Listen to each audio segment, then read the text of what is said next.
قاری کے ذہن میں یہ نہیں رہنا چاہیے، پھر مطالعے کرنا، یہ ذہن میں یہ نہیں رہنا چاہیے کہ میں پھر سے اس کا مطالعہ کروں، میں پھر سے دیکھوں کیا واقعی یہ صحیح ہے، کیا واقعی اس نے سچ لکھا، یعنی کوئی تشنگی، کوئی مطالعہ کرنے کی کوئی گنجائش نہیں رہنی چاہیے۔ اسی کو ہم کہتے ہیں کہ قاری کے ذہن میں کوئی تشنگی باقی نہ رہ جائے، یعنی پھر مطالعے کی کوئی گنجائش نہیں رہنی چاہیے، اس طرح کا مضمون ہونا چاہیے۔ ہمیں پھر سے سمجھے، جو خاتمہ جو ہے، خاتمہ اس طرح ہونا چاہیے، اختتام اس طرح ہونا چاہیے، جو بھی اصل مضمون میں جو بھی خیالات مضمون نگار نے بیان کیے، یا جن پہلو کو اس نے اصل مضمون میں بیان کیا، تو پھر کیا کرتا ہے کہ مضمون نگار ان الفاظ کو پھر وہ سمیٹ لیتا ہے، وہ اس سے درمیانی حصے میں جو بھی بات اس نے کی ہے، جو بھی تحریر اس نے کیا ہو، تو اس کو کیا کرتا ہے، وہ جائزہ لیتا ہے، اور پھر برآمد ہونے والے نتائج اختتام میں پیش کرتا ہے۔ جو بھی وہاں سے نتائج برآمد کرتا ہے، ان کو وہ اختتام میں پیش کرتا ہے، لاسٹ والے لائنز میں پیش کرتا ہے، آخری جملوں میں پیش کرتا ہے۔ اور اس کی خوبی یہ سمجھی جاتی ہے کہ جو پڑھنے والا ہوگا، تو اس کے ذہن میں یہ خیالات پھر سے نہیں ابھرنے چاہیے کہ یہاں پہ ادھورا ہے، میں مطالعہ کروں، کیا اس نے اس کے بارے میں صحیح کہا یا غلط کہا، کوئی تشنی باقی نہیں رہنی چاہیے، مطالعے کی کوئی گنجائش نہیں رہنی چاہیے۔ یہ ہے اختتام۔ اس طرح سے یہ تین حصے جب ہم اچھے سے لکھیں گے، ایک تمہید ہے نا، کچھ جملے لکھیں گے، تمہید میں جو مؤثر جو بھی ہم تحریر کریں گے، جتنے بھی جملے ہم تحریر کریں گے، وہ جملے ایسے ہونے چاہیے جو بھی پڑھنے والا ہو اس پر اثر ہونا چاہیے، نمبر ایک۔ نمبر دو، اس کے بعد ہم اصلی مضمون لکھتے ہیں تو وہ طویل ہوتا ہے، اور اس کے بعد ہم خاتمہ کرتے ہیں، اختتام لکھتے ہیں۔ یہ تین حصے جب ہم کریں تو ایک کامیاب مضمون بن جائے گا، اور ایک کامیاب مضمون نگار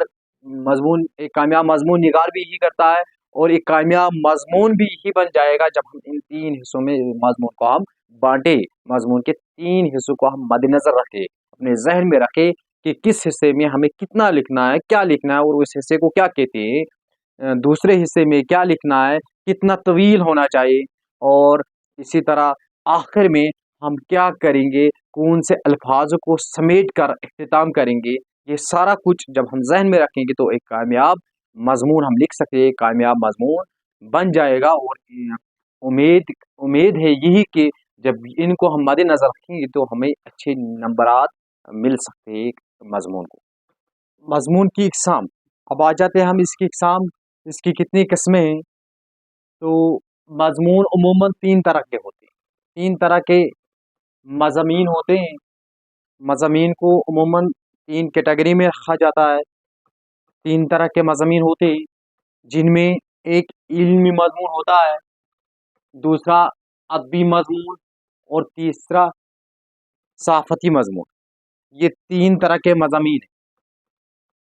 علمی مضمون جو ہے، ابھی علمی مضمون ہوتا کیا ہے، علمی مضمون کس سے کہا جاتا ہے، ایک ایک کر کے ہم ان کو سمجھیں گے، ایک ایک کر کے ان کو اچھے سے ہم سمجھیں گے، تاکہ اگزام میں، امتحان میں جو کوئی بھی مضمون آئے، فوراً ہم نام سے جانیں کہ یہ مضمون جو ہے کیا یہ علمی مضمون میں ہے، یا جو ادبی مضمون ہے اس میں آئے گا، اس کیٹیگری میں آئے گا، یا صحافتی مضمون میں آئے گا۔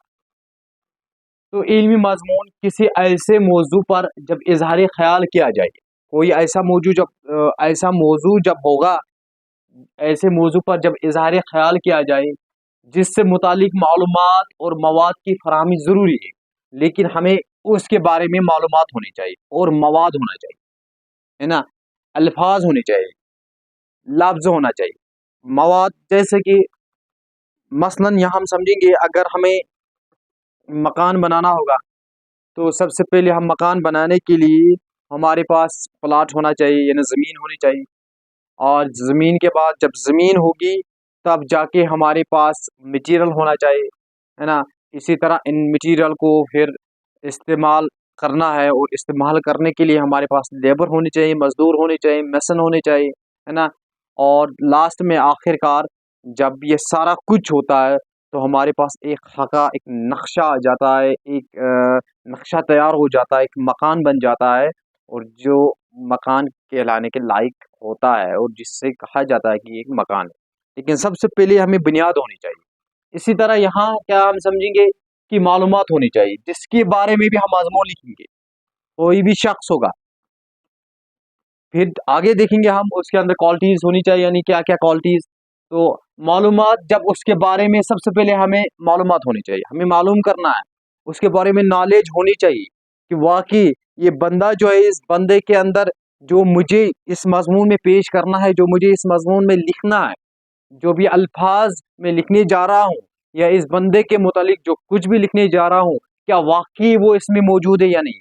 یعنی پورا خاکہ جو ہے وہ ذہن میں تیار ہونا چاہیے اس بندے کا، تب جا کے ہم لکھ سکتے ہیں۔ پوری جانکاری ہمیں ہونی چاہیے اس بندے کی، اس جو جس شخص کے بارے میں ہم لکھیں گے اس شخص کی پوری جانکاری ہونی چاہیے ہمیں، تب جا کے ہم اس پر مضمون لکھ سکتے ہیں۔ اور مواد بھی ہونا چاہیے، وہی کہا یہاں پہ مواد کی فراہمی ضروری ہے۔ اس کے علاوہ اور انداز سنجیدہ ہو تو اس سے علمی مضمون کہتی ہے، اسی کو ہم علمی مضمون کہتی ہے، کہ یعنی جس شخص کے بارے میں ہمیں معلومات ہوگا، یا جس شخص کے بارے میں ہم مضمون لکھیں گے، سب سے پہلے ہمارے پاس معلومات ہونی چاہیے اور مواد ہونا چاہیے، تب جا کے ہم مضمون لکھیں گے۔ اس مضمون کو ہم علمی مضمون کہتے ہیں، یعنی معلومات، کسی کے بارے میں جانکاری حاصل کرنا، پوری جانکاری ہونی چاہیے اور مواد ہونا چاہیے، یہ دونوں جب ہوں گے تو ایک علمی مضمون کہلائے گا۔ اب علمی مضامین کی بنیاد جو ہے یہ علم اور افکار پر ہوتی ہے۔ اس میں مضمون نگار کیا کرتا ہے؟ مضمون نگار متوازن انداز میں موضوع کی مثبت یعنی پازیٹو، جس کو ہم کہتے ہیں پازیٹو، اور منفی یعنی نگیٹو، یہ پازیٹو ہے، یہ نگیٹو ہے، یہ مثبت اور منفی پہلوؤں کا احاطہ کرتا ہے۔ یعنی ہمیں کیا کرنا ہے؟ ایک کامیاب مضمون نگار وہی کہلائے گا، یا ایک کامیاب مضمون وہی مضمون ہوگا جس مضمون میں ہم کیا کریں گے؟ ہم علمی مضمون پڑھ رہے ہیں، علمی مضمون میں سب سے پہلے ہمارے پاس کیا ہونا چاہیے؟ ہمارے پاس معلومات ہونی چاہیے۔ کس کی معلومات ہونی چاہیے؟ اس شخص کی، جس شخص کے بارے میں ہم مضمون لکھنے جا رہے ہیں، اور مواد ہونا چاہیے۔ اور پھر جا کے جب یہ سارا کچھ ہوگا، جب ہم مضمون لکھیں گے تو مضمون میں ہم کیا کریں گے؟ مثبت پہلوؤں کو اجاگر کریں گے۔ یعنی مثبت پہلو کا مطلب ہے یہاں پہ پازیٹو، جو بھی اس کے اندر گڈ ہیبٹس ہے، جو بھی اس کے اندر اچھے عادات ہے نا، جو بھی اچھائیاں اس کے اندر موجود ہے، ان اچھائیوں کو کیا کریں گے؟ اجاگر کریں گے۔ اور اچھائیوں کے بعد ہمیں کیا کرنا ہے؟ ہمیں منفی پہلوؤں کو بھی اجاگر کرنا ہے، یعنی اس کے اندر جو بھی بیڈ کوالٹیز ہے نا، یا جس کو ہم کہتے ہیں برائیاں، یا جس کو ہم کہتے ہیں خامیاں، جو اس شخص کے اندر خامیاں موجود ہیں، ان خامیوں کو بھی ہم باہر لانے کی کوشش کریں گے، ان کا بھی احاطہ کریں گے۔ لیکن شرط یہ ہے کہ خوبی جو ہے، خوبی حاوی ہونی چاہیے کس پر؟ خامی پر۔ یعنی خامی کو اس طرح بیان کرنا ہے کہ وہ خامی نہیں لگنی چاہیے، پڑھنے والے کو وہ خامی نظر نہیں آنی چاہیے، بلکہ اس پر حاوی ہونی چاہیے اس کی خوبی، ہے نا۔ تو اس کے علاوہ اور وہ کچھ ایسے نتائج برآمد کرتا ہے جن سے پڑھنے والا اتفاق کر سکے۔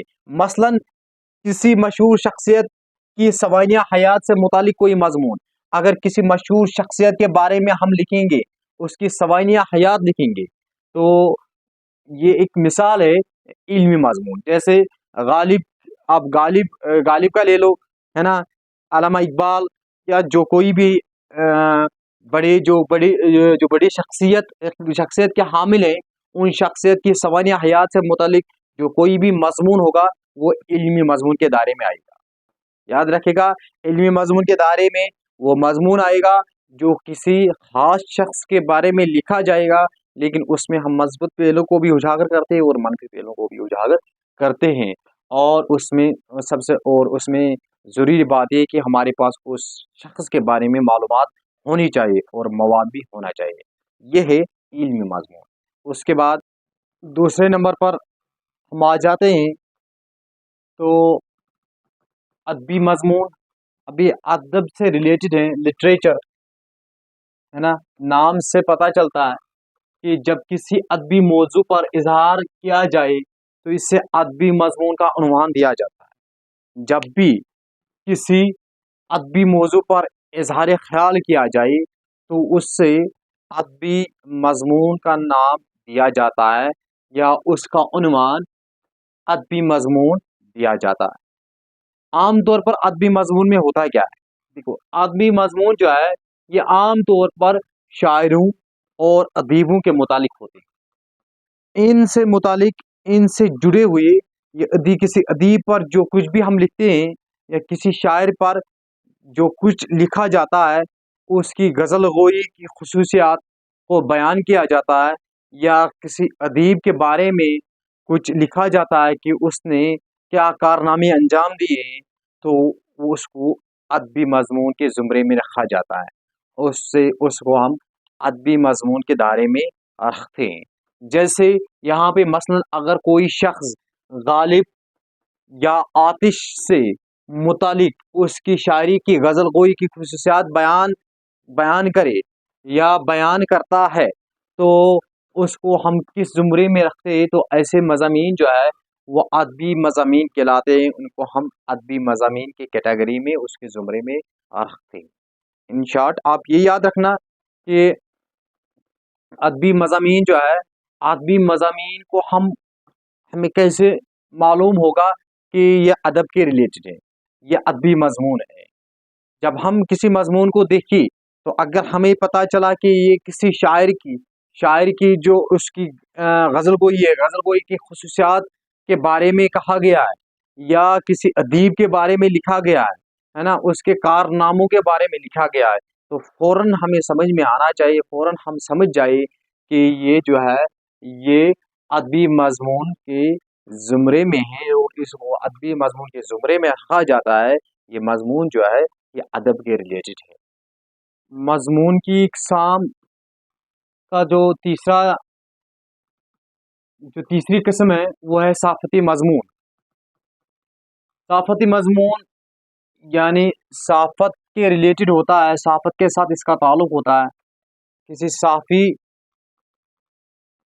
کے سامنے جب کوئی موضوع لگ جاتا ہے, جب کوئی موضوع آ جاتا ہے تو اس موضوع کو وہ جب وہ پیش کرتا ہے تو وہ صافتی مضمون کہلاتا ہے. اب کس طرح سمجھے؟ جس کا تعلق وقتی حالات, یا تو وقتی حالات کے ساتھ اس کا تعلق ہوتا ہے, یا سیاست کے ساتھ اس کا تعلق ہوتا ہے, یا معاشرت کے ساتھ اس کا تعلق ہوتا ہے. ان مسئلوں پر جس کا تعلق وقتی حالات کے ساتھ ہوگا یا سیاسی یا معاشرے کے مسئلے سے ہو, اس سے ہم کہتے ہیں وہ صافتی مضمون ہوتا ہے.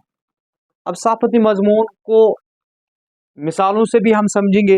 مثال کے طور پر ملک میں کسانوں کے خودکشی کا مسئلہ آج کل ایک سیاسی موضوع بن گیا اور اس کی سماجی اور اقتصادی اہمیت ہے.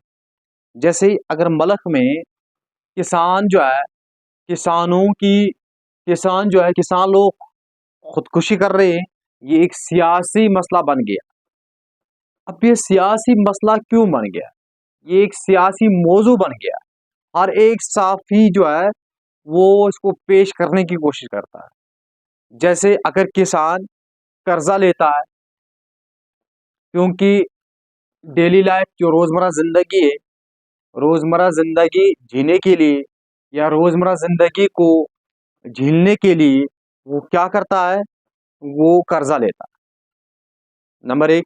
نمبر دو, وہ چونکہ خشک کی وجہ سے ہے نا پانی کی ضرورت پڑ جاتی ہے, اور اس پانی کو یا زمین کو سیراب کرنے کے لیے یا پانی کی ضرورت پورا کرنے کے لیے وہ کیا کرتا ہے, پانی کی ضرورت پورا کرنے کے لیے وہ قرضہ لیتا ہے. اب اس نے قرضہ لیا لیکن اس قرضے کی ادائیگی وقت پر نہیں ہوئی. یہاں سے اس نے بینک سے لون لیا یا کسی سے بھی قرضہ لیا ہے, لیکن وقت پر اس قرضے کی ادائیگی وہ نہیں کر پاتا. دوسری جانب